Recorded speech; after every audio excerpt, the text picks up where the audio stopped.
Hi everybody, this is Dr. Alsman. Welcome to Spring 2019 semester and Nurse 490, the Capstone course, which is the last course of the bachelor's program, so congratulations to you. And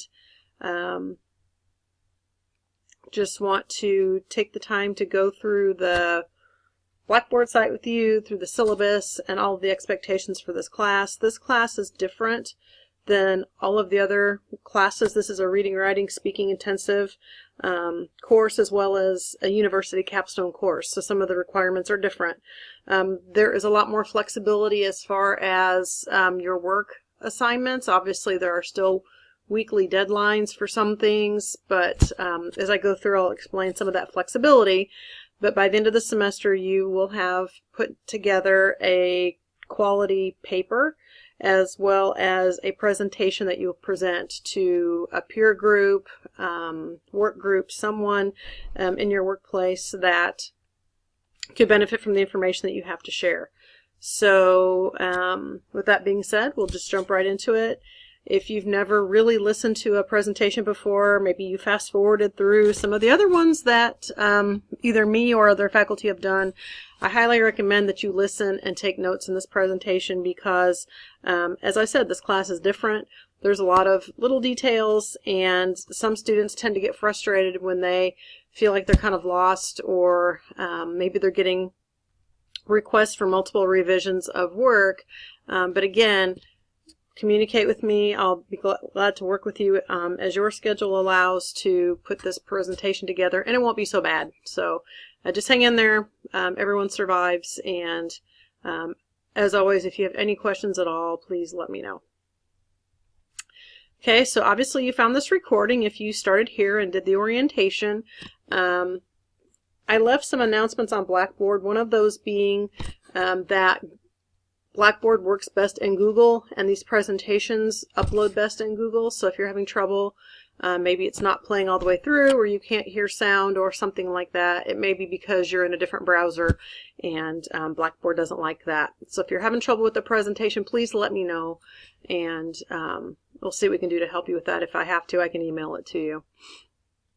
Okay, so we're going to go down to the syllabus and schedule. And this Common Course outline is here. This is nothing that you need to worry about, but it's just something that is required for the course. So I just put it with the courses. It's basically the shell of the syllabus. So you don't need to download that or print it off. But this one you probably would want to do.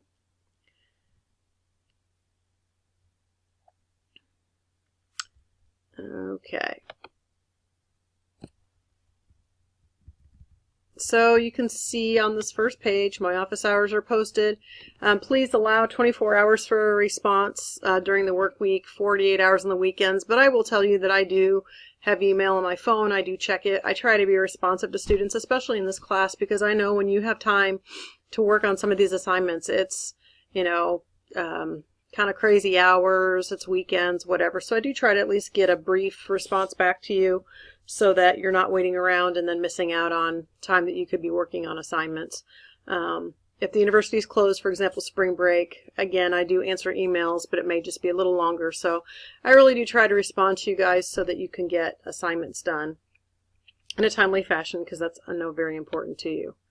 Okay, but office hours there, the virtual office hours I'll talk about in just a minute as well. You've probably seen those in other courses by now. It's just another way through Blackboard Collaborate that we can actually talk in groups. We can, excuse me, talk one-on-one. You can share your desktop with me as far as, you know, information. So if you like that method of communication with faculty, that's fine. But phone, email, those types of things work as well.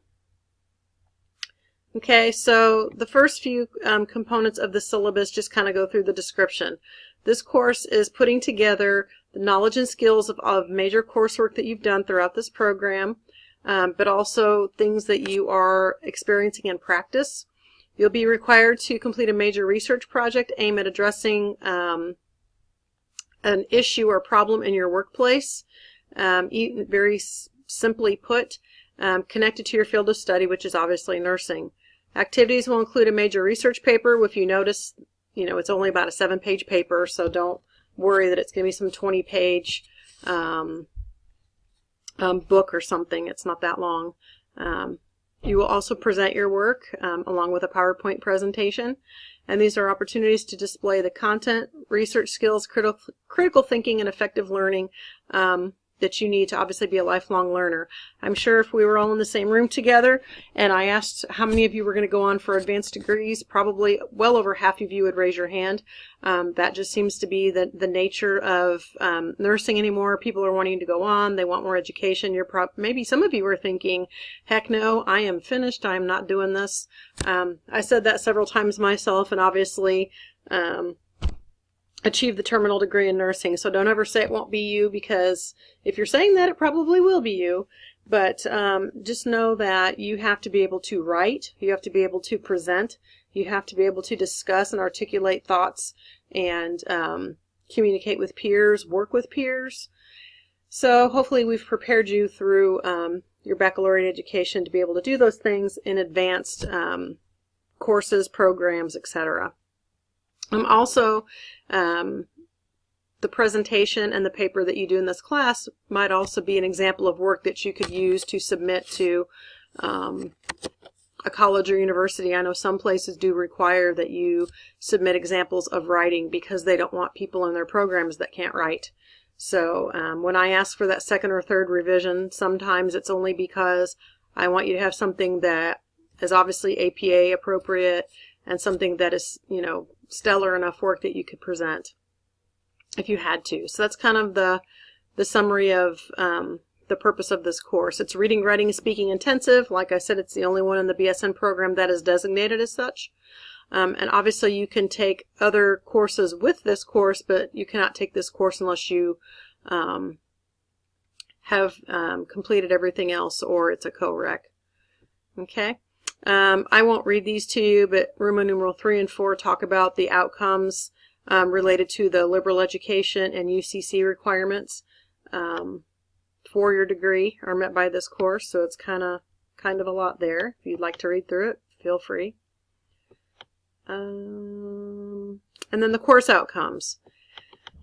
Okay, you're going to create a research proposal related to nursing. You do not have to implement this proposal, but if you were going to implement it, you're going to hypothetically devise how you would do that. Okay, but I will tell you that a lot of students that have taken this course, and I've taught this course, oh my, for years, I guess, at least 6 or 7, and a lot of them do implement their projects in practice, or it, you know, sparks maybe another related project. So it's also something that you could possibly execute at a master's degree level if this was something that you were really passionate about and interested in, and was something that was definitely a need in your workplace.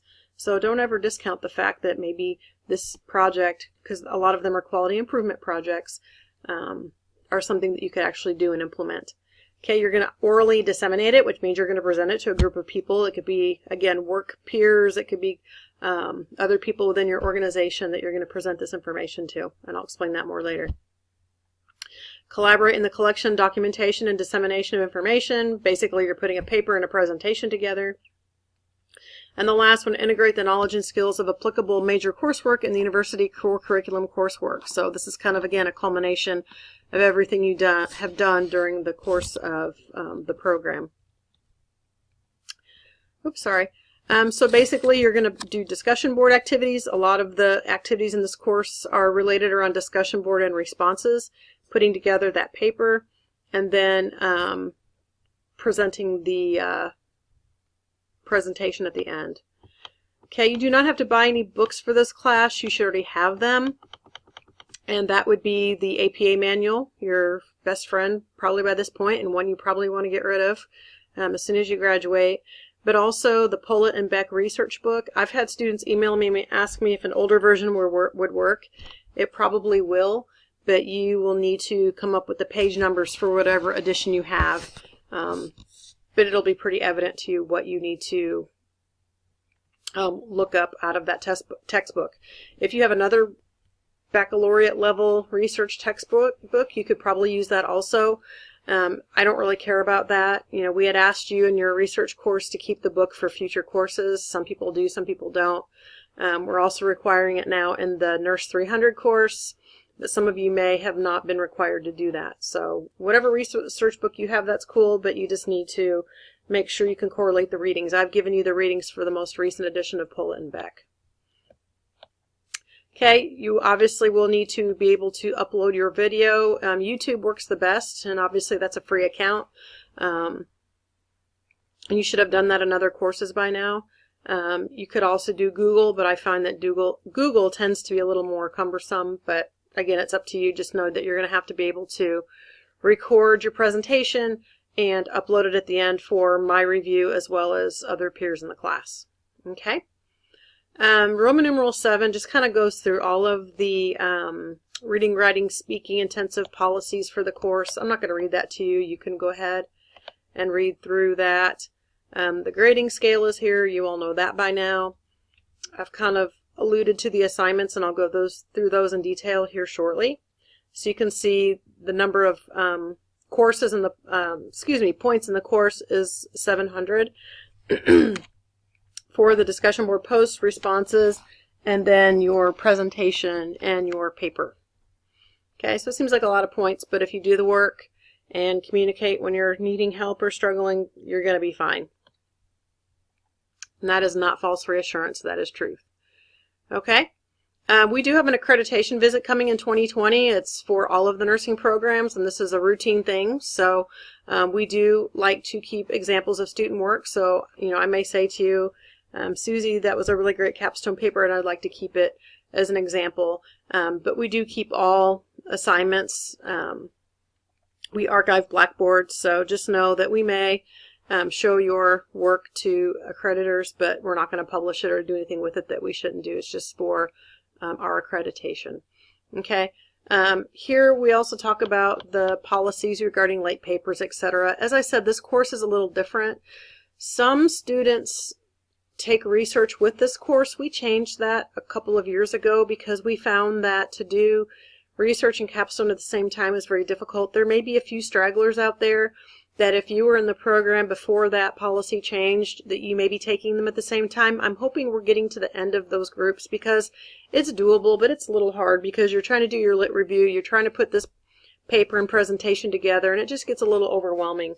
But if you are in that situation, please let me know so I can mark your name down and I'll work with you. Usually what we do is I give you a week longer than Dr. Morgan gives for research assignments, and then you can, once you get that assignment back, then you can submit it for capstone. So I'll work with you. Don't panic if you're in both. It's doable. It's just something that takes a little more flexibility. But again, with other things, if you're, for example, it's taking you a little longer to get a presentation time set up with your manager, just let me know that. If you can't turn in that paper by the due date, there's a form you have to fill out. Just let me know, hey, I'm working with my manager and I should have a date to present, in a week. Okay, fine. All right. Or, can I have just a little longer to work on my lit review? I really want to rework some things, based on the grading criteria. Can I have it just a little bit longer? I'm okay if you occasionally ask for those things. You also have flexibility in your presentation time. There's a 2-week window. If you get done with stuff and you're really gung-ho and you're getting things done and I'm able to grade it and get it back to you and you want to present before that time, that's totally fine. If for some reason your presentation time got moved back a little bit because the meeting got canceled, again, don't panic, just communicate. Okay, we have till the end of finals week to get things all tidied up. It's when you don't communicate and I don't know what you're doing and I don't know what's going on and you're doing no work at all that I'm like, okay, I got to put in a TAPS or I need to email you. But, communication is key. And for those of you that have had me before, if you do that, then, I'm more than happy to work with you for legitimate reasons or setbacks that you might have. Okay. Your discussion board assignments will not go through Safe Assign, but your final paper will go through Safe Assign, and you will get very high Safe Assign readings. I've had some as high as 80 to 90%, and students really panic. Oh my gosh, I didn't cheat, but my paper is showing this high Safe Assign report, and that's totally fine because we expect you in this class to use information from previous courses. For example, from Nurse 300, you're going to use your PICO question. From research, you're going to use your lit review. You might use the theory that you used in Nurse 300 to support your theoretical framework of your paper. So that's totally fine, because when I go to look at that safe assign, I should see that you're basically using your own work. Now, if it comes up somebody else's in the program's work, then that's a problem. But if it's your work from previous courses, that is totally not a problem, because we want you to tweak it and refine it. But you should be doing that. That's the whole point of Capstone. You're building on information from previous experiences. So that's totally fine. But if you're concerned and you have questions and you want me to go through that safe assign with you before you submit your final work, that is totally fine. Okay. Let's see here. Course policies, attendance. Obviously, we don't have attendance in online courses, but your logging into Blackboard and doing work is your attendance. So again, if I see it's been a long time, I've not heard from you, it's, you're not turning things in, then I will email you first, and then I will put in a TAPS if I don't hear from you in a timely fashion. The other things here I think you can read. It's pretty standard. You've been through this in every course in the program. The instructional methodologies, I've already kind of touched on that. So let's get into the discussion board assignments. And again, I would print off this syllabus, because you're going to be using this in conjunction with not only writing work but critiquing work, and you need to make sure that all the components are here. And I think they're pretty clearly laid out for you. So please do print this off and know that you're going to be using this as one of your textbooks, actually, as you're working through the assignments. Okay, whoops, sorry. I don't have a mouse, so I'm kind of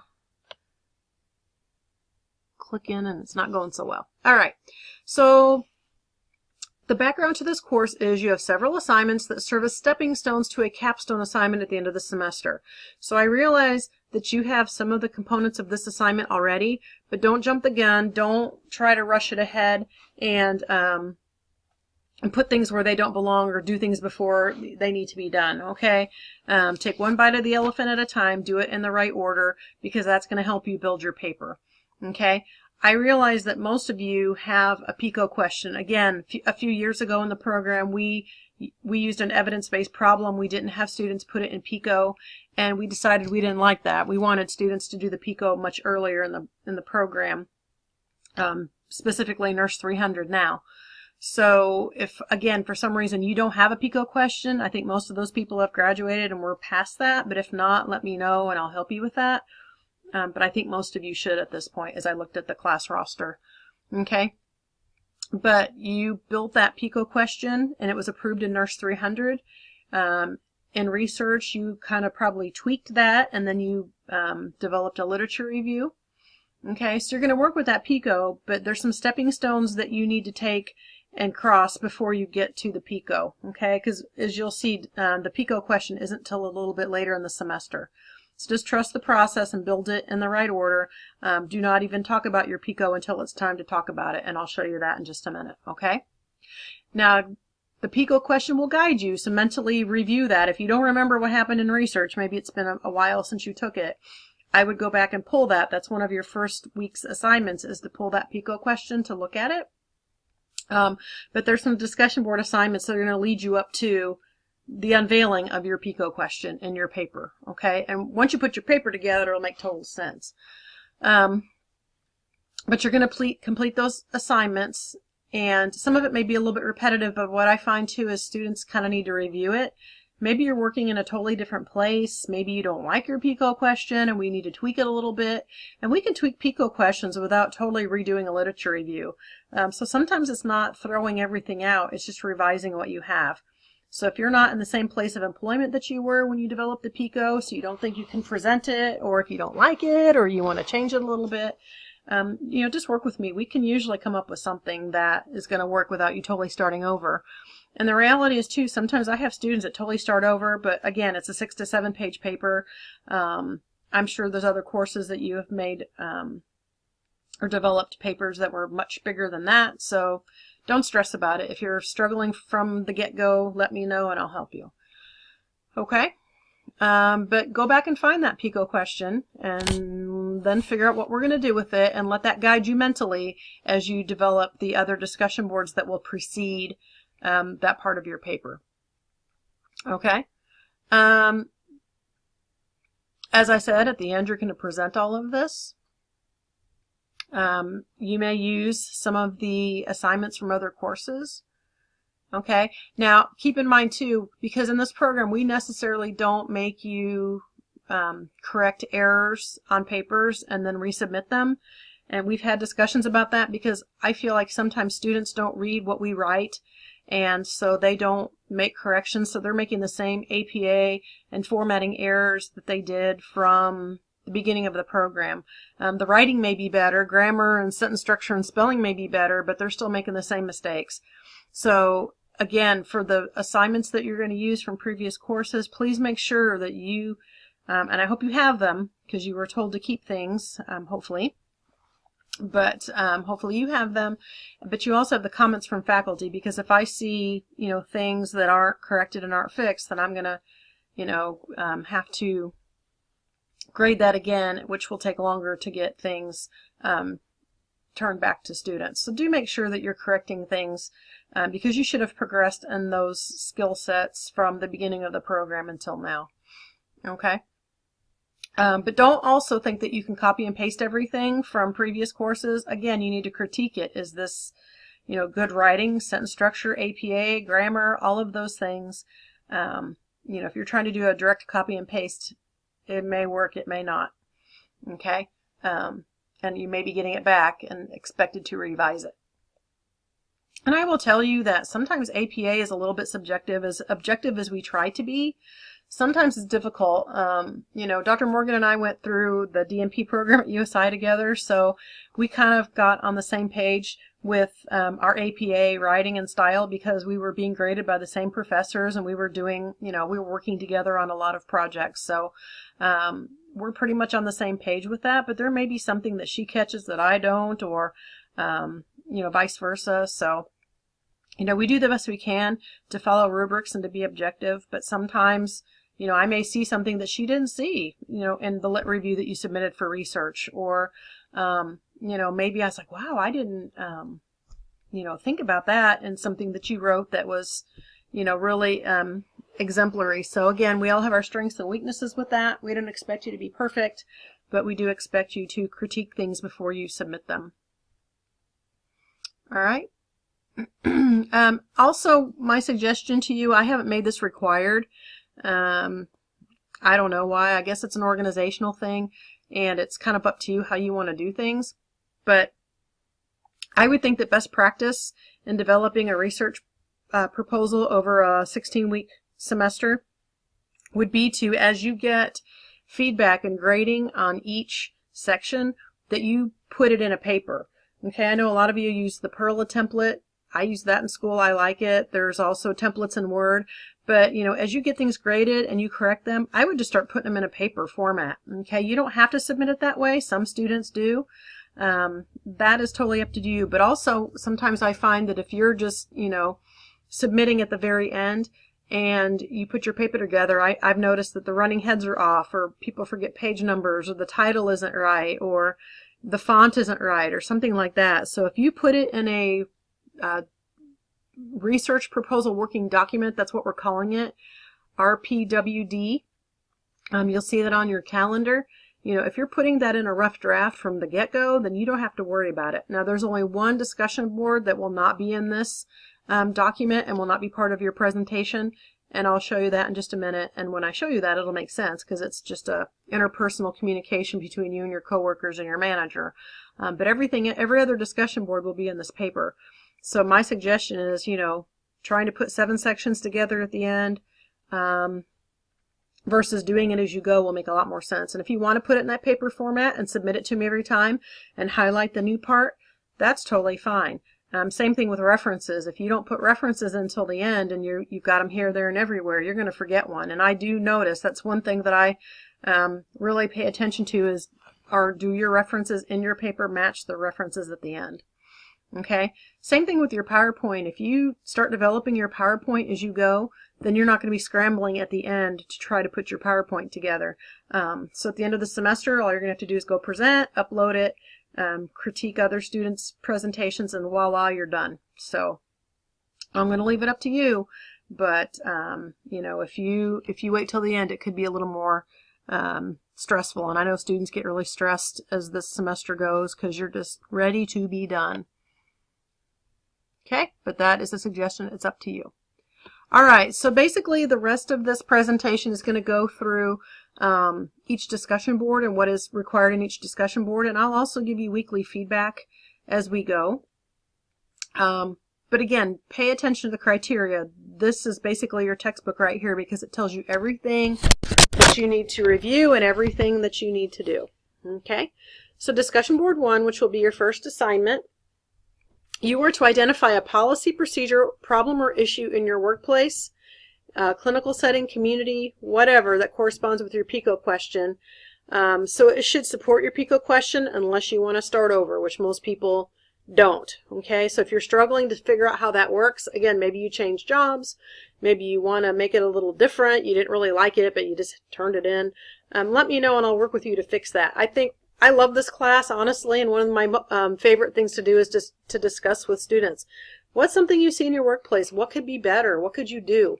And I will tell you that a lot of these projects center around education, okay? Because maybe you have a great policy in place, but people just aren't doing it. Well, why is that? Is it because the process is kind of, unclear or irrelevant, or maybe there's not a good process in place? So you may have a good policy in place at your facility, but it's that compliance issue. A policy is only as good as the people that implement it and use it. Okay, so just be thinking about what was your PICO and what is that problem within your workplace, in your community, whatever. Most people do the workplace one, but it could be somewhere else. Okay, so again, if you're having an issue with that, let me know. And also, don't pick something that's already been that's been fixed and going really well. If there's something in your organization that you're doing, for example, maybe it's scrubbing the hub with IV sites. I've seen that one quite a bit. And if there's already policies in place and statistics show that nurses are doing it and you have a low infection rate, then that's probably not something you want to do, right? You may have to go a little bit of a different direction because most quality improvement projects aren't done on stuff that's already going well. You're looking for things that are an issue. If falls are still an issue on your unit, why is that? If hospital-acquired infections are still an issue on your unit, why is that? Okay. If there aren't timely referrals to hospice care, that was a project that a couple of the nurses did in the last year. And oh my gosh, they were fabulous presentations. Why aren't patients being referred? And that just led into all different kinds of issues and processes, and it was really, really good. So, just be thinking about, what are those issues? Or, hey, we've got this great process, but people just aren't doing it. Why is that? How could we make that better? What could we do to add to that? Okay, so this is a time to brainstorm, to think about it. There is an example here that you can look at. Okay, and obviously we're going to look at issues as they relate to current evidence-based practice. Okay, so for example, if we're looking at something related to falls, if we're looking at something related to wounds, if we're looking at something related to infection, what is the evidence-based practice out there related to that issue? Maybe it's the flow of patients in the emergency room. I've seen several students do that one. So, you see it's a problem. What does the evidence show? Is this a problem of their places? Because if it's a problem in your organization, it's probably a problem somewhere else. Okay? So look at the policy or procedure or the issue in your workplace and see what the evidence says. Did your organization refer to the latest and best evidence-based practice when they developed that policy? Does it need to be updated? Maybe there's a better way. We have to stay current with things, obviously, and things change. I've been a nurse for 30 years, and for the 4 years that I did not work acute care when I was finishing my doctorate, I did not work in the hospital. Otherwise, I've always worked in a hospital. And I can tell you for that 4 years that I did not work, when I came back, I was amazed at how much things had changed, sepsis protocols and just the workflow of the organization related to, the use of computers and informatics technology and that type of thing. So, we're always having to change to latest and best evidence. And sometimes that can be, a very short turnaround time until there's something newer and better. So just because your organization has a policy or something in place doesn't mean that there's not something better out there or newer out there that could be done. So, just keep that in mind that, yeah, that may be working, but hey, there's something better out there, and let's see about introducing that through this research proposal. So that's just what you're going to be doing here is that brainstorming. But in the paragraph, this is just kind of a general reflection on the identified policy, procedure, or problem and the setting of interest. Where do you work? Why is this an issue? Now keep in mind, when we look at the big picture, this is the introduction to your paper. Okay, so this has to be formal, third person. You do not name your facility. So if you work at Good Sam, if you work at Memorial, if you work at Deaconess, do not name your facility. It is a magnet facility in the Midwest, or it is a Baldrige award-winning facility in rural southern Indiana. Okay, you can use those descriptives, but do not name the individual facility. All right, because when you look at research articles, you'll notice that most of the time that organization is not identified in research studies. Sometimes, but often not. And for this proposal, we're not going to do that because it makes it more broad. And obviously, too, we're not going to, pull out major issues from organizations. So be careful how you present it. It's just to be presented objectively of this is an issue that has been noticed on a medical surgical unit at this hospital in the Midwest. And explain in third person why it is an issue. Maybe it's handoff communication because there's no nurse rounding. I've seen a lot of presentations on rounding. Maybe it is documentation issues. There's been a lot of presentations done about, adding a tab or adding a checkbox to documentation areas to improve compliance with a particular intervention or practice in nursing. So anyway, general description should be first formal, third person, because again, this is going to be the introduction to your paper. Okay. The second paragraph, you're going to include an evidence-based guideline. So this is going to be that aligning of, I'm seeing issues in my workplace related to communication, and the Joint Commission says that communication is the #1 cause of med errors in the workplace. Okay, so kind of validate what you're seeing with what is happening on a national scale. Okay, and that can be from a website, that can be from a .gov.org site, that can be from Healthy People 2020. But my advice to you would be a website. Do not cite a study here, because studies are only a snapshot of one person's research. You're going to showcase the studies that you find in your lit review. Okay, so this needs to be an evidence-based guideline, from either organization, again, a .gov site, someplace like that, that is kind of that national standard. Okay. And then you will cite the guidelines so we can go back and look at it if we want to. All right, so that's your introduction to your paper. Again, formal, third person. The second piece to this assignment is you're going to respond to 2 other students, okay? And go find another student that needs responses. I believe there's 20 of you in this class, so it's a nice even number, so you should be able to respond accordingly.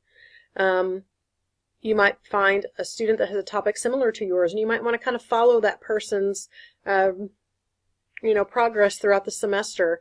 Obviously, I don't want all of your resources to be exactly the same.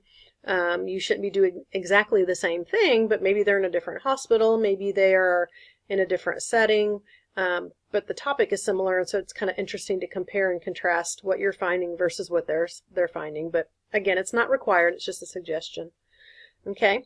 Provide, and the responses, obviously, these can be first person. Provide your personal, professional experience and views, but also you're going to find that person another evidence-based guideline or article, and everything should be within the last 5 years. And then summarize information from that source. So again, let's say that you're looking at suicide prevention, and they found a resource, and you found one from a different source, then that's something that the student could use. So you're kind of helping each other do research, if you will. Okay.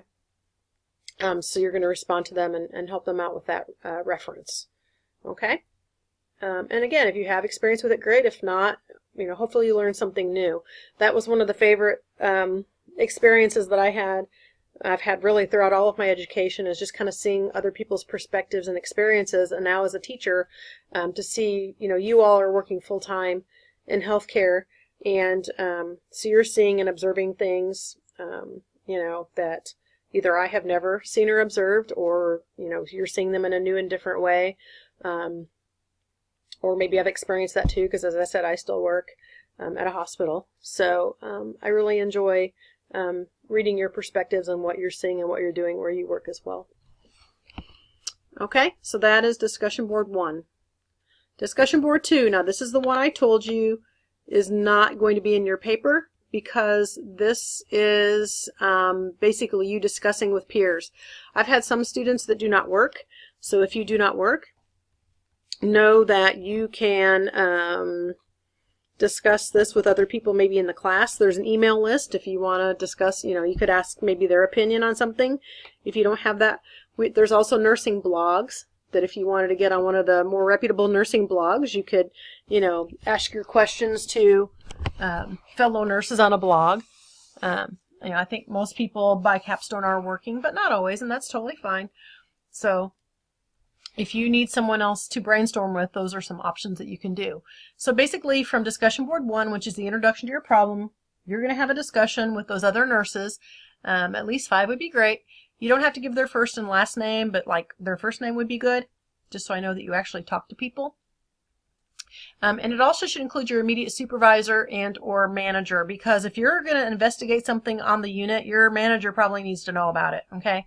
And most of the organizations that our students work at, Memorial, Good Sam, Davies, Deaconess, St. Vincent's, they're pretty used to our students doing these projects by now, because we graduate at least 25 to 30 a semester, and we've been doing this for a long time now. So it shouldn't be a surprise, but it shouldn't be a surprise to them as to what you want to talk about. And maybe if you don't really know how you want to progress with your idea, then you could ask them for guidance as to how they think maybe you should take that information and what you should do with it. Okay, because like I said, a lot of this focuses on quality improvement, safety, and then a lot of times it's education. So we can take your PICO in a lot of different directions, but you might want some guidance from the people that you work with, because obviously they're immersed in that environment too. And they may either agree with your findings, they may disagree with your findings. It's interesting to read the different opinions of the nurses that students speak with. Okay, and so then you're just going to discuss that. Did they, react the way you thought they would? Were there any common themes in their responses? And you don't have to respond back to anybody on this one, because you've already discussed it with peers, so you've kind of already done that. So again, this is just kind of letting people in your work area know kind of what you're doing, kind of the focus of your project, and comments from them moving forward that might give you some good ideas. All right. Discussion board 3 is the problem statement. So your paper has an introduction. Now it needs a problem statement. Okay, this is not your PICO. Not your PICO. I've had students in previous semesters think their PICO goes here. Okay, not yet. All right. But your PICO question will guide the problem statement, because obviously when you develop that PICO, it was based on an issue or problem, right? But here you're going to expand upon that problem statement. It's longer than a sentence. Okay. You may have some information from Nurse 360 This is a lot of stats. This is not opinion. I think this is a problem because it annoys me and it bugs me at work and I don't like it. Okay, this is factual data. You get a lot farther in life when you can share factual data versus just your opinion. It's like, okay, that's a great opinion, but can you back that up with facts? You know the old saying, just the facts, ma'am? So that's what you want here. Okay. And this is not research studies. Again, this should be, you had an introduction statistic or evidence-based practice guidelines. Sometimes they have stats in them, sometimes they don't. But here you have stats. This is where the numbers go. Okay. I like qualitative research, excuse me. And it's good because it's you know, thoughts and opinions of people, and I think opinions and feelings are very important. But quantitative data, that's where the numbers are, and that's where you can really see the facts of the significance of an issue. Okay, so basically, again, this is third person. You should have a minimum of 3 sources here. At the top, I know it says don't discuss any research studies yet. And then down here in the second box, it says use research studies. That's a little bit contradictory. However, that is there because it kind of depends on your topic. You know, for example, last semester I had a student do caregiver burden of Alzheimer's patients. And it was a really, really good presentation, and it was very personal to her. And there were some statistics for that, but not a whole lot. So she was struggling a little more to find things, so she had to use some qualitative data here. So it's here just so you know that, you know, if your project excuse me, is kind of a little more in a gray area that maybe you need to use them, just talk to me about that first, because otherwise I am going to be looking for numbers. So it's not totally excluded, it's possible, but again, I would prefer to see .gov, .org, and numbers here for your references. Okay, and so basically you have clear criteria here as what it needs to be. And this is your problem statement.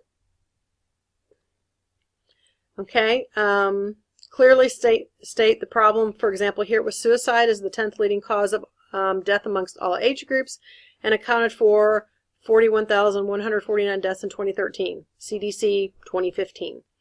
Okay, number 2, we've basically stated, you know, the description or definition of the problem. And then you want to describe the negative outcomes. What happens? Obviously, suicide, that's kind of a no-brainer, right? We know that there are severe ramifications not only to the person who has done that, but also to the people around them. Okay? And so she got some good information here from the CDC to cite that information. Okay? You may not have a second and third negative outcome, but hopefully you can find at least 2. Negative outcomes, and then add your references. Okay, so you have your introduction, and now here's your problem statement that is going to go along with that to further describe the issue that you are exploring. For discussion board 3, the response, you're going to respond to one student and try to spread those responses around. Okay, and you can even copy and paste these boxes for your responses if that helps you. Sometimes that helps me when I have those questions right there, so you can copy and paste this into discussion board when you respond to the student if you would like. I have a lot of people do that, and it looks lovely, and that would be just fine. If you don't want to, that's fine. I'll read it either way.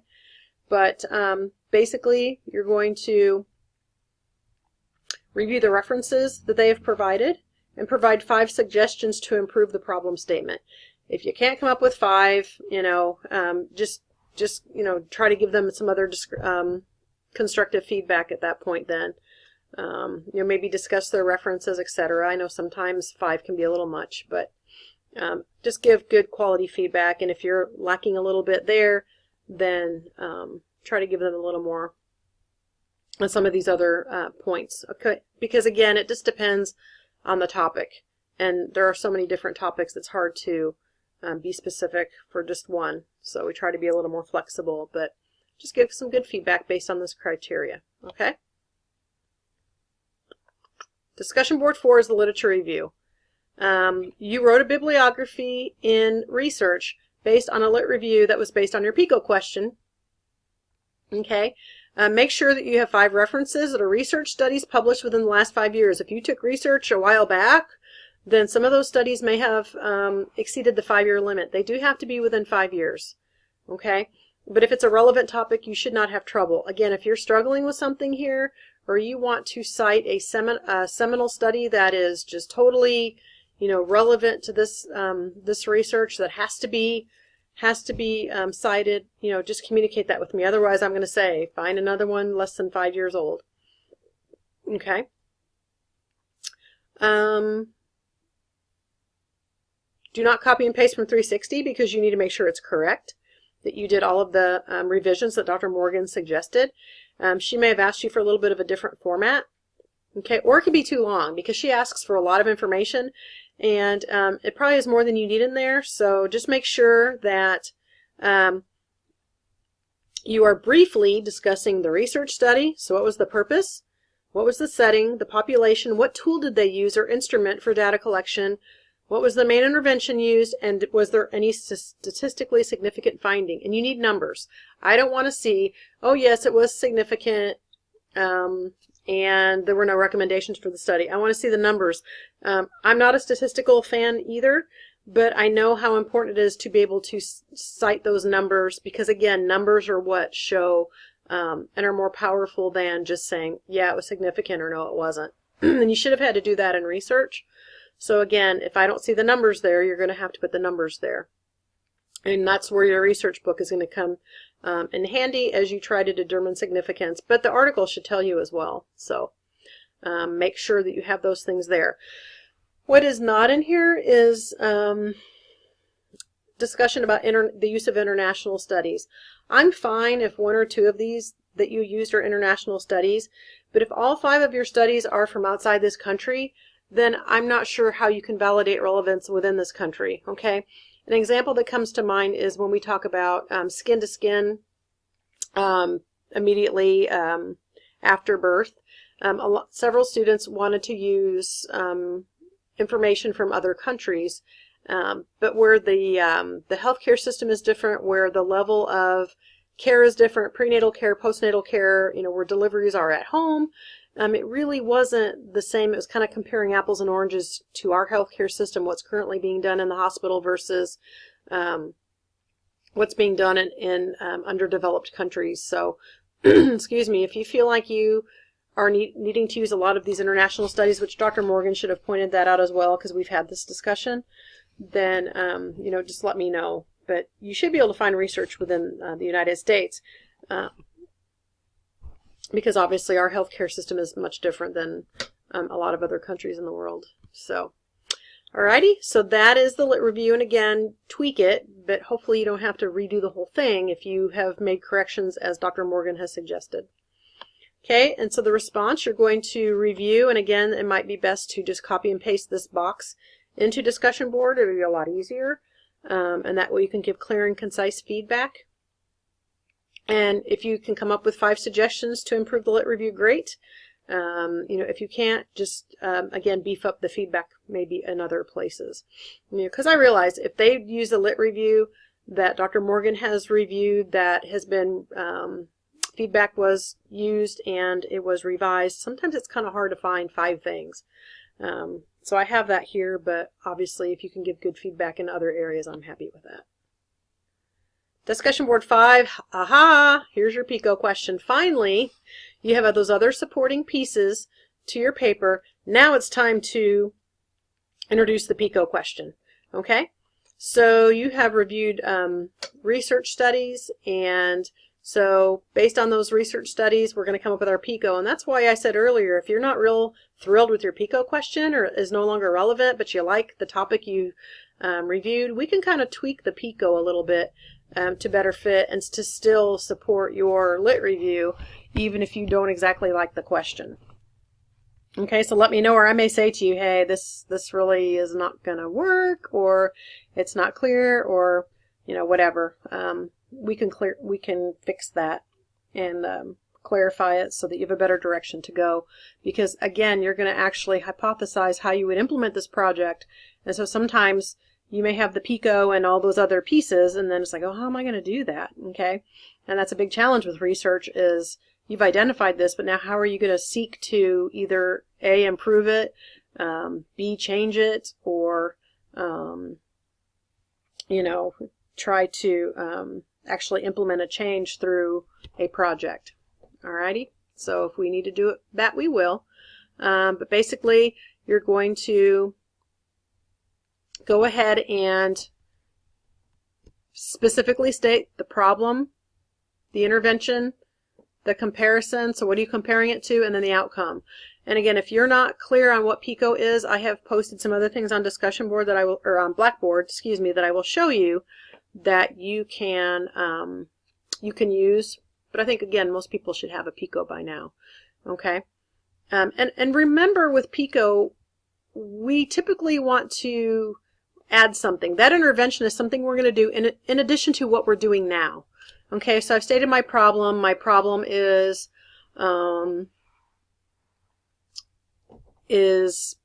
poor communication between ongoing shift and offgoing shift.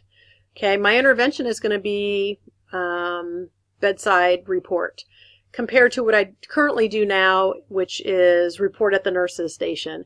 And my outcome is hopefully going to be improved, or let's say we're going to do decreased falls.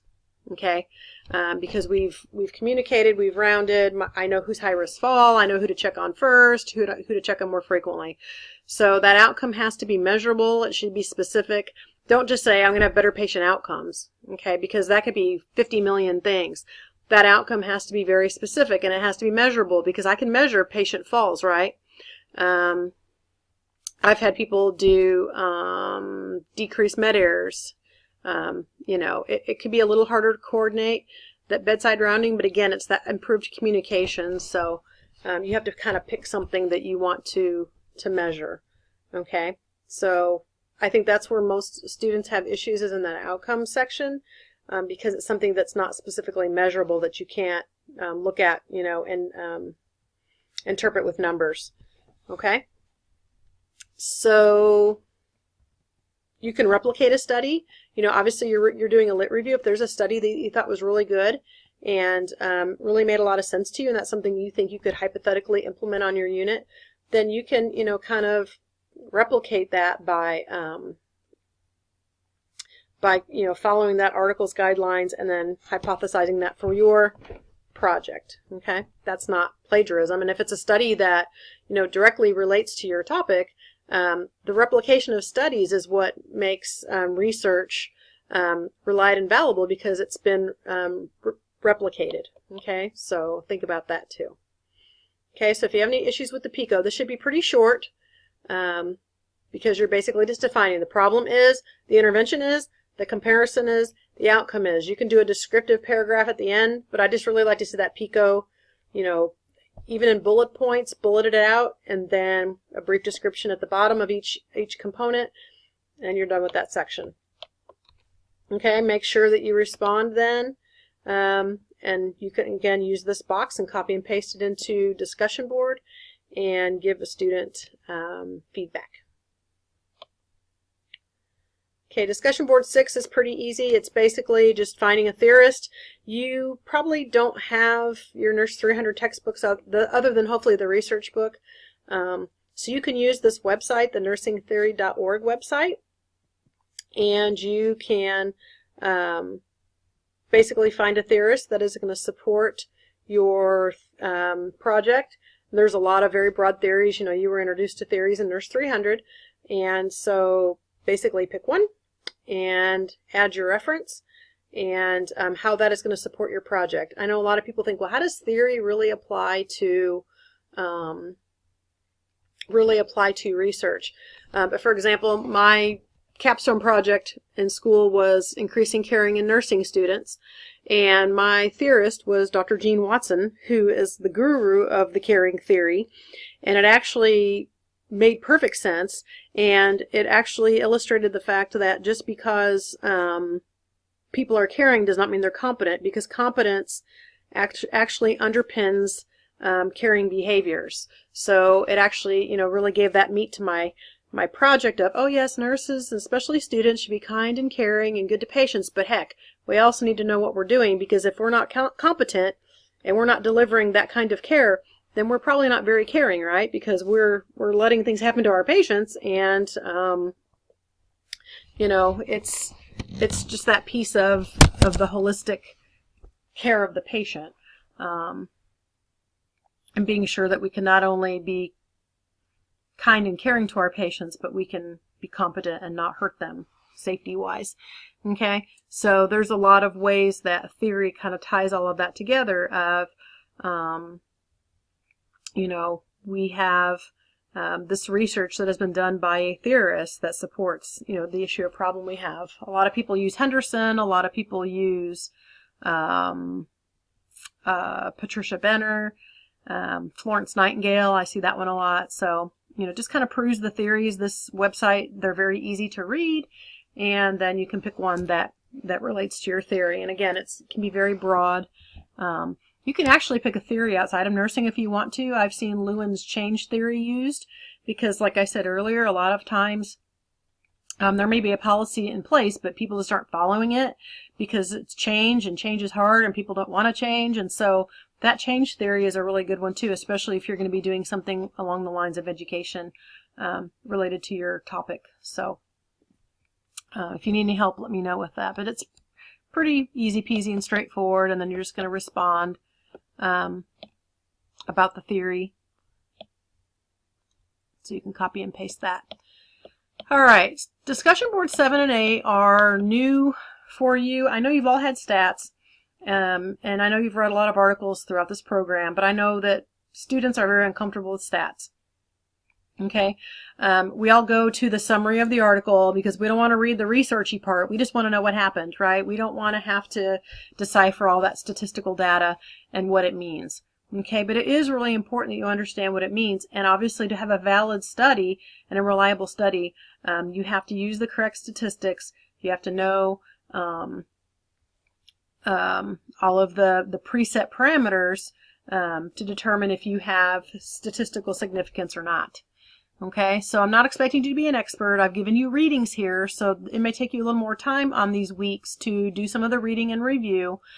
This isn't hard, but you just need to make sure that you are using the correct information related to the design, setting, and sample, and then how you would analyze your information once you collect it. Okay, so what I can also tell you that people forget to do in this section is to write in future tense. As I've said to you, this is a hypothetical project. So this is what you would do, not what you will do, but it's what you would do. So make sure you write that.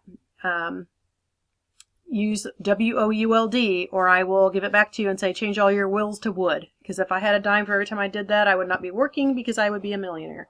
And that is okay if you forget, because there's a lot of things to remember. But if you go back to this section and read up the top, it says, this is future tense. This is something that you plan to do. So that verb would be would. Okay? So this is the design, setting, and sample. Basically, the design is how you would conduct this. Is it going to be quantitative or qualitative, experimental, quasi-experimental, or non-experimental? A lot of research studies are mixed methods. For example, when I did mine, I used quantitative and qualitative data because I didn't find significance in my quantitative data, but my qualitative data actually did have significance. There were themes throughout all 140 responses that I was able to use, and it was a beautiful thing. So maybe you want to not only use some sort of survey or research tool, but you might also want to have feedback from the participants. If you want to do something like that, you can. But again, it depends on your topic and what you want to do. Some of these are going to be very quantitative and numbers oriented, and that's fine. Some of you may do other things where you could do both. And I've had some students do research where they would maybe use a qualitative study, and that's okay. So again, if you're struggling in this area, let me help you because we might be able to use more than one way to hypothetically measure your data that you would get. Okay. Also keep in mind, in research, you talked about protection of rights of participants. When you do an IRB, Institutional Review Board, application for research, you have to have all of this figured out before you can ever implement your study. Okay, now a quality improvement study, like at a hospital on your unit, some of those things may not require IRB review, but anything that requires interventions on human beings, if you're going to manipulate variables on human beings, or it could be something that could affect human beings, then that has to go through IRB and be approved, and it's a really big deal, and you should have gone through that education and research. If not, I know it's in your research book and you can review that. Okay, but you're going to talk about what kind of study you would use, so use your research book to figure that out. Would you have a control and experimental group? Would it just be a observation? Would it be survey? How would you do this? A lot of the projects that students come up with in this class, you could do a retrospective chart review, you could do a survey, or there's a tool out there you could use. So it's not like you have to, for a retrospective chart review, for example, you don't have to have patient approval, because you're just reviewing a chart and you can assign the chart random numbers, and so therefore you don't have to have their specific consent. For things that have to do with like staff education, let's say I want to educate staff on the use of a new wound care cart that I put together to improve compliance with wound care assessment upon admission. I don't have to have the nurse's consent to do that, because basically that's contingent on employment, right? And that's an improvement project. And so if they want to continue to work there, they're going to go to my in-service about, my wound care cart, right? So be thinking about, do I really need consent? Who's my population? Is the data that I'm going to get retrospective, so maybe I don't need patient consent, or do I really need patient consent? Okay. So just think about those things. Also think about, with a control and experimental group, you can't take things away. I actually, believe it or not, had a student years ago that was doing a project on falls, and she wanted to take away all of the fall tools, like the alarms, and I think she wanted to, there was something else she wanted to do. I can't remember, but I was like, oh my gosh, really? We can't take things away. Okay, you can only add things to. We would never jeopardize patient safety by taking away a call light or a fall alarm or the yellow socks or anything. We're going to do things in addition to. What's another thing I can do? Maybe it is related to falls. I'm going to do hourly rounding for the 5 Ps instead of every 2 hours, and whether my patient's confused or not, everybody's going to go to the bathroom. I'm going to check on them every hour, versus every 2. I know one of our students did that last semester with patients on an Alzheimer's unit, increasing frequency of rounding to determine if that might help with incontinence and also agitation, because a lot of times people get agitated because they're cold, they're hungry, or they're wet, right? So anyway, I would have been really interested to see what happened with that. But the point is, we're not going to take anything away from a patient. We are only going to add to. Okay? Let's see. So we are going to describe the setting. Like I said in the introduction, we don't name our hospital, but you're going to describe the facility or the unit that they'll be on. How many participants? Look at your research book for that, because there is a certain number of participants that is considered a quality sample. Okay, and obviously we don't know for sure how many people we're going to get in our sample, but we can project what would be an adequate number. Okay, that number happens to be 30. Okay, so typically for a quantitative study, a projected sample of at least 30 participants would be perfect. You can actually do a calculation and do some more complicated things like that, but I'm not going to ask you to do that. Okay. If you're going to use a control and experimental group, if my target number would be 30, then I'd have probably 15 in each group, right? How are you going to select your sample? Is it going to be randomized? Is there going to be, certain criteria? They have to be a certain age. They have to be, a certain gender. Maybe they have to be a certain criteria hospital-wise, like all post-op hip fractures over age 70 or something like that. So describe your sample. And then how are you going to protect their rights and confidentiality, like I alluded to earlier? We can't manipulate things, take things away. We can't violate patient rights just because we want to do a study. Okay, and if we need to get consent, if we need it, how are we going to get it? Like I said, for some studies, you don't have to get consent. So you just need to determine if that fits your project or not, and if you need help, let me know. Okay, then you're going to respond to each student. Does it make sense? And fill out the rest of the question criteria. Okay, discussion board 8. Again, this is new, and I would like to see that you use some sort of research instrument, and if you can get free access to it, I would like to see you do that.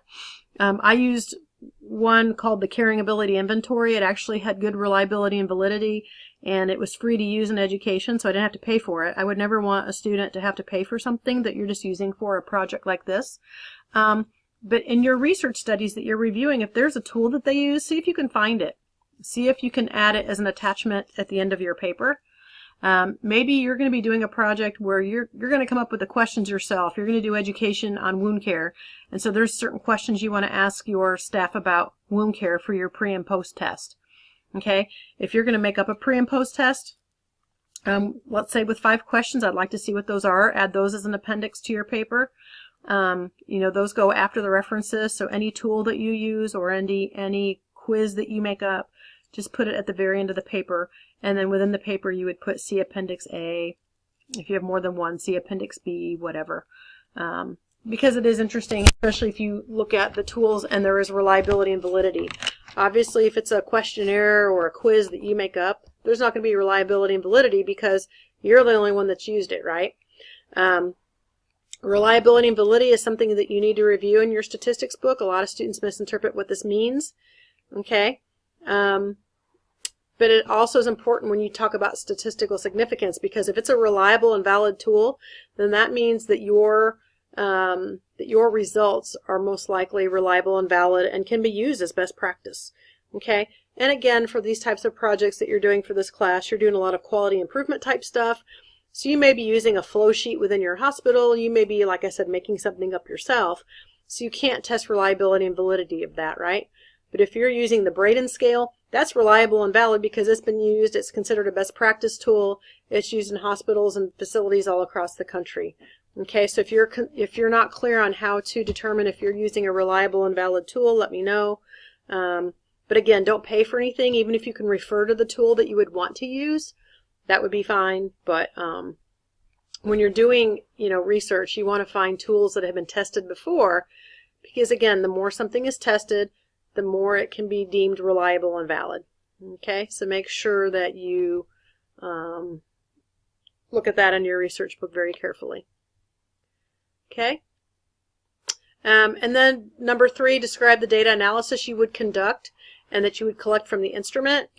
My favorite is a t-test. You really can't go wrong. You compare averages pre and post intervention. If your groups are the same, it's a dependent t-test. If your groups are different, it's independent. Okay, so that is a good one. It's easy to use. It's just basically you're doing an analysis of averages. If you want to go a little more crazy and look into a chi-square and ANOVA, feel free to do that. And it may also depend on what you're measuring. Okay, but again, for a lot of the projects in this class, a t-test works. But review that in your research book. Also, SPSS software is the gold standard that we use to do analysis. It is how we use, how we calculate data. It is not the formula, but you get SPSS software, you input all your numbers, and then it runs, the t-test for you, the ANOVA. It can also analyze demographic data. Like I said, I am not a math guru. My highest level of education in statistics is what I did in the BSN program. And for my master's and for my doctorate, I did not need another stats class. So maybe that's hope for you that don't like statistics. However, I was able to implement a project at both levels of education with a baccalaureate level stats class. And I was able to use SSPS, and I was able to figure out my statistical data. And it was all fine. So anyway, so don't let that stop you from going back to school or thinking that numbers are scary, because the software that we have to analyze it makes it really easy peasy. Okay, so you do need to know about that, because again, as you go on to school, you'll have to probably do some of that when you actually implement a project. Okay, and again, just look at your research book. If you need help, let me know. And then you're going to respond. Again, I would just copy and paste this, and it's pretty cut and dried on these because, you know, we're going to go by what the student says. If they're going to use a t-test, well, that sounds good to me, right? But did they include an instrument or a pre-test or post-test or a flow sheet that they're going to use? Does it seem appropriate? And was it written well? All right. And then here is what you're going to do for the peer review. You're going to comment to voice recordings to 5 different students. And then when you post your peer review, you're going to get responses. So we're going to talk about that information here in just a minute, but that's the criteria for the PowerPoint and all of that. Okay, so those are the discussion boards. Those are the peer responses for your presentations. This is the criteria. This is basically what's going to help you put your paper together. So you can see here your paper should be 6 to 7 pages. If it's a little more, I'm not going to gripe about that, because if you do the math, if you're a math person, 2,000 words is actually probably a little over 6 to 7 pages, but this is what was required for the Capstone criteria for the university, so we just went with that. If your paper is, you know, less than 10 pages, that is fine with me. I don't want it more than 10 pages because I don't want to read it probably any more than you want to write it. And I do love to read your papers, but they just don't need to be that long, okay? It should not be less than 6 pages if you meet this 2,000 word minimum. I'm not going to count words. You know, just, again, if you do all this previous work, your paper will be fine. I've not had any issues with the paper being way too long or too short. Just use discretion, especially in the lit review area, and you'll be fine. Okay, so these are the components of the paper. You have the basic introduction, which is discussion board 1. And then you have the problem statement. Then you have your lit review, and do review first and second level headings if you're not familiar. Okay, for this paper you should not have any more than either a first or second level heading besides your introduction heading. I know in the APA manual it gets kind of crazy with all these levels of headings, but you probably haven't used more than first or second level. And even, like I said, for other programs that I've been in, I've never used more than first and second level headings. So get comfortable with those, and those are probably going to be just fine. Okay, your PICO question you'll have as a first level heading. Your theoretical framework, you'll have your design setting and sample there. Your data collection and analysis, and then your conclusion. Okay, the culmination of this document is 210 points. And then this is a rubric that we also have for the paper. And so we tried to break it down here to the left of what each thing is. So you got your introduction problem statement, your PICO, the theoretical framework, design setting sample, data collection and analysis, and then the organization of the paper, the sources and the evidence, and the grammar and spelling, etc. Okay, and this is the rubric that I use in discussion board. But again, this is a university required rubric, so again, just know it's a total of 210 points. The first paper will help you put your paper together, and this one just kind of goes through how it's scored out. So that's the paper. And then the oral presentation, this is for the PowerPoint. Okay, and this is the speaking portion of the assignment. There's a pre-presentation information form that I'll show you under that assignment link. Schedule a time to present it. This should be to your coworkers. You must video record the presentation, so make arrangements, and the timeline is on the calendar, and I'll show you that. Submit the required information. And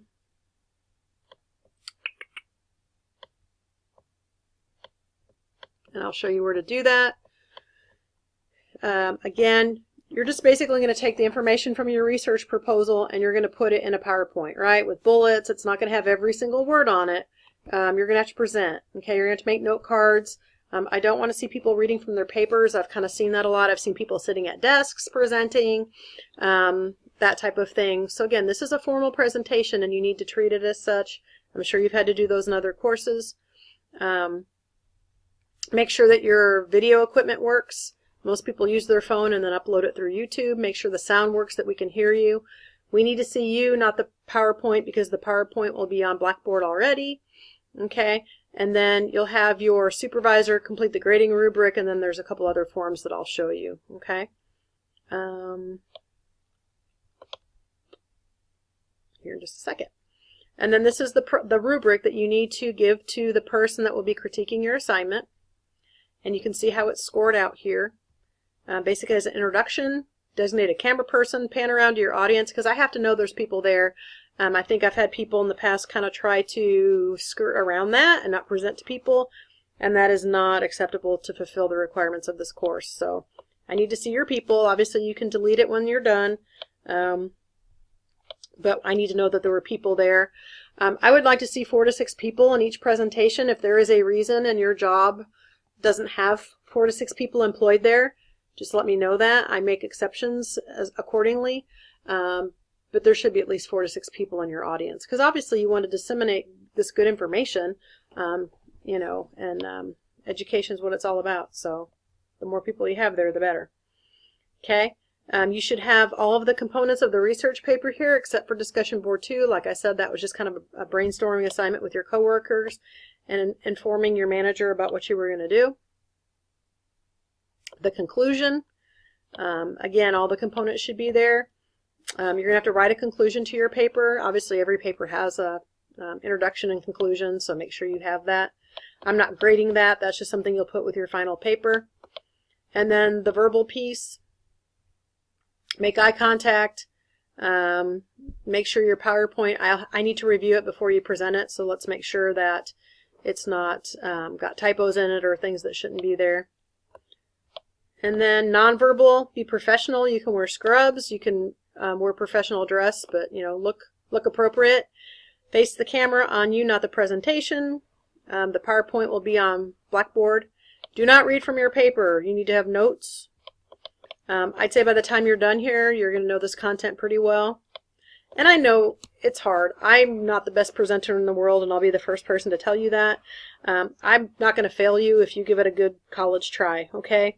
But do your best, obviously, to look at people, to look at your notes accordingly so that, you know, it flows well.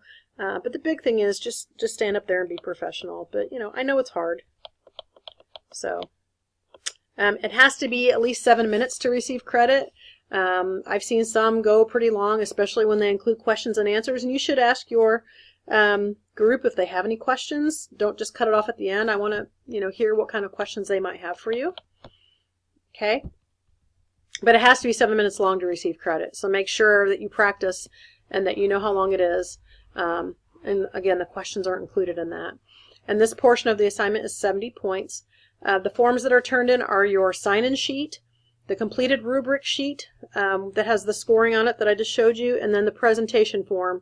There's a post-presentation form, and I'll show you where that is to receive credit. There are no additional points for that. I just check it off in gradebook that it's done. It's included in the 70 points. Okay? So, shoo, I know that's a lot, and I'll be giving you tips and pointers for each section as we go. But there's just a lot to cover, and I want to make sure that you understand what you need to do. So here's the calendar you can see for each week. You have the date, the assignment, the points, and estimated hours to complete. That's something new that distance education requires us to put on syllabi. And to be honest with you, I guessed, because I don't know. Everyone is different. You do things differently. It takes longer for some people than others. So these are just good old guesses.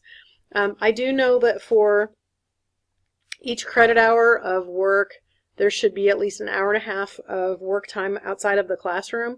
You know, we have no way to measure that really. I know that the work we've given you is time intensive, and you always work hard in this class. So if it takes you more than this, that's fine. If it takes you less than this, if anybody could give me feedback about how long it really took them to do some of this stuff, if it was more, let me know and I can modify that. Because I really, you know, based on the individual student, it's just a guesstimate. So do with that what you want.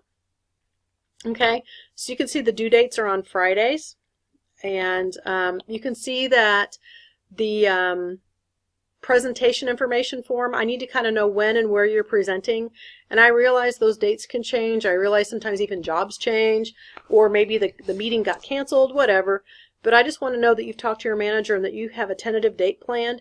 If that does need to change, just let me know that. But that needs to be done by February 15th.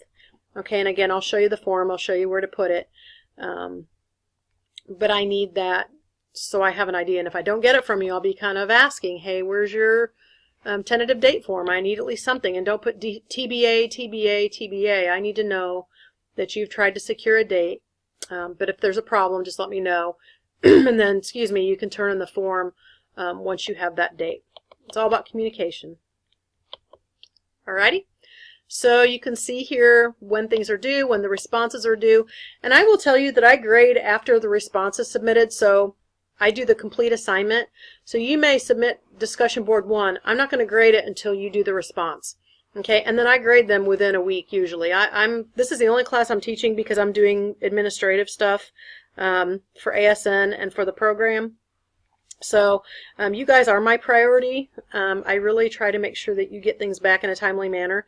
So, you know, if you're waiting on me for something, either get your response graded or, you know, tell me, hey, I really need you to grade this because whatever. Because otherwise I'm giving partial points and then I have to go back and give the rest of them, and it gets kind of cumbersome. So just know that you're not going to get everything back until that complete assignment is done, and it'll flag me for grading after the initial post and then the responses are posted.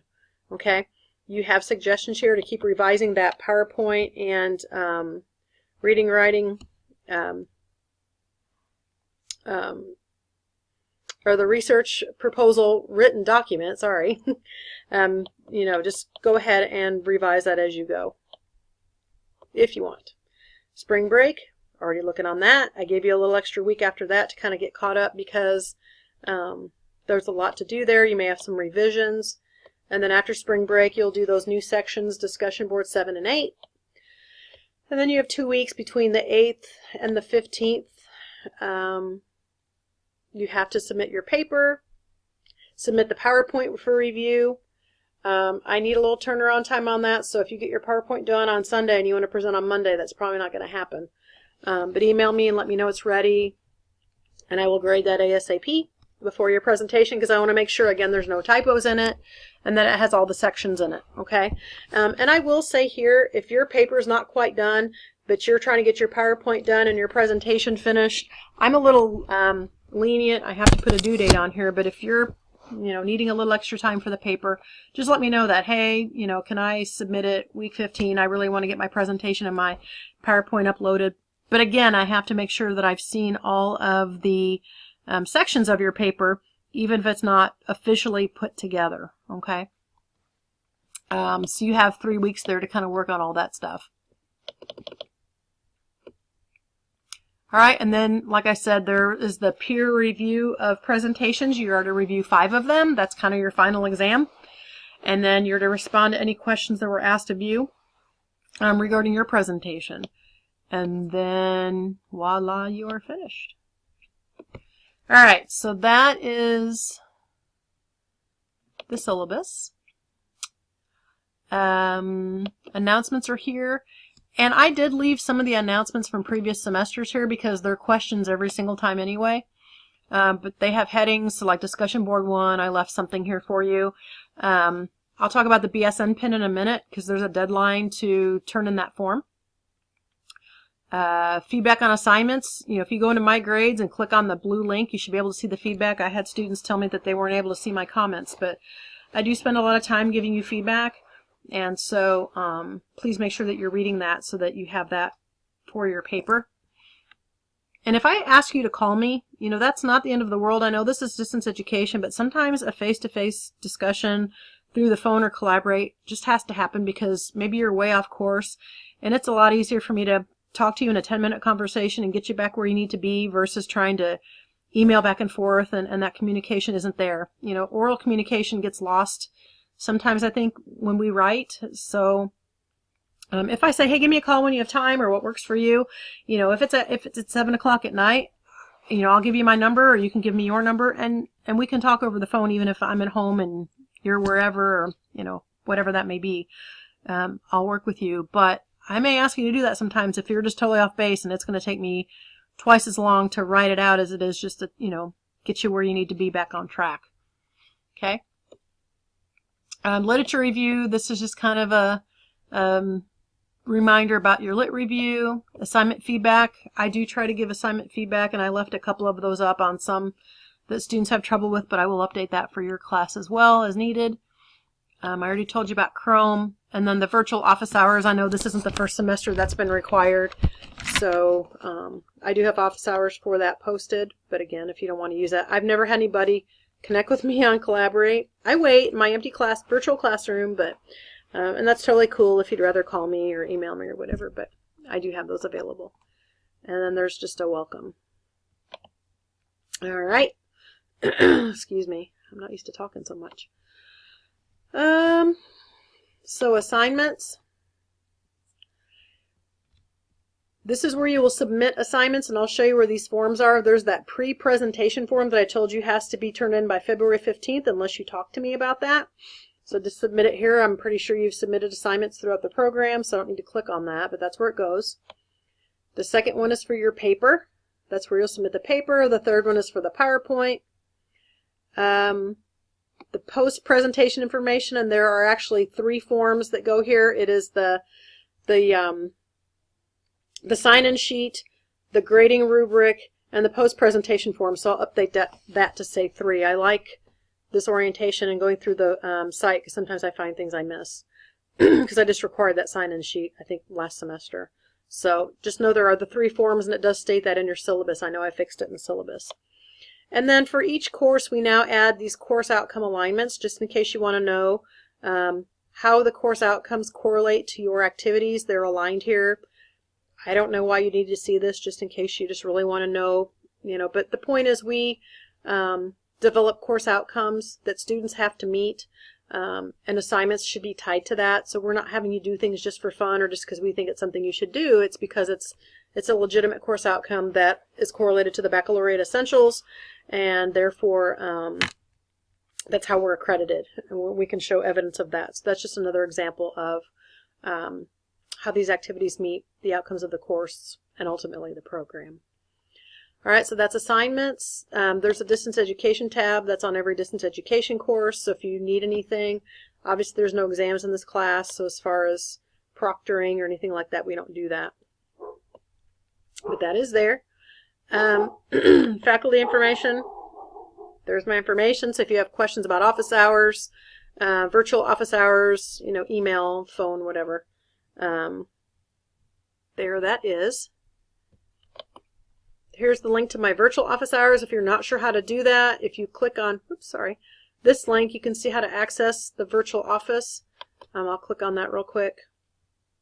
And it's kind of nice because we can share a screen. We can obviously talk, anything that's needed. I don't know. It just seems like it really hasn't caught on with students. I haven't required sessions because I know there's so much work with this class anyway. But obviously, if we would want to do that at some point, we could. If there is a group of students that is maybe struggling with the same thing, I could set that up and offer some times. So we'll just see how that goes. Assignment feedback, I told you about that, where there's some feedback and helpful hints for more problematic discussion boards. The BSN pin, if you would like to order a BSN pin. I'll show you what the pin looks like. It's kind of cute. It's different than the ASN pin. Some people like to wear them still. That's kind of up to you. But the order form is here. This is what the pin looks like. And it has to be back to the bookstore by February 8th. So make sure that you fill it out and turn that back to the bookstore by that time. Okay? We already went through the syllabus and schedule. Content. This is where the handbook is if you have any questions and need the handbook.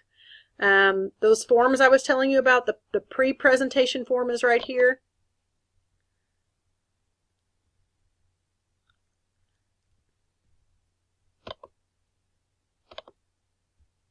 not loading. Sorry about that.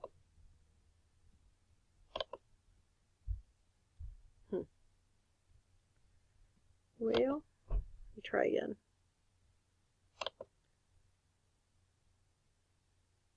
Okay, so basically you will fill out your name, the title of the presentation, the date, the time, where the presentation will be, your target audience, the name and credentials of the person who will critique it, an anticipated number of attendees. Again, I know it may not be exact, but please have an idea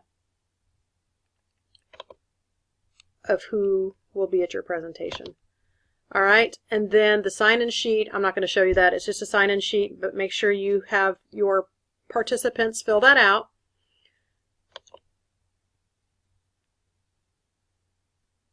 And then the post-presentation form, basically it's similar, but it's the name, the title, the date, the time, the location, actual number of people who attended, the signature of the person who critiqued your presentation, and then you will submit that.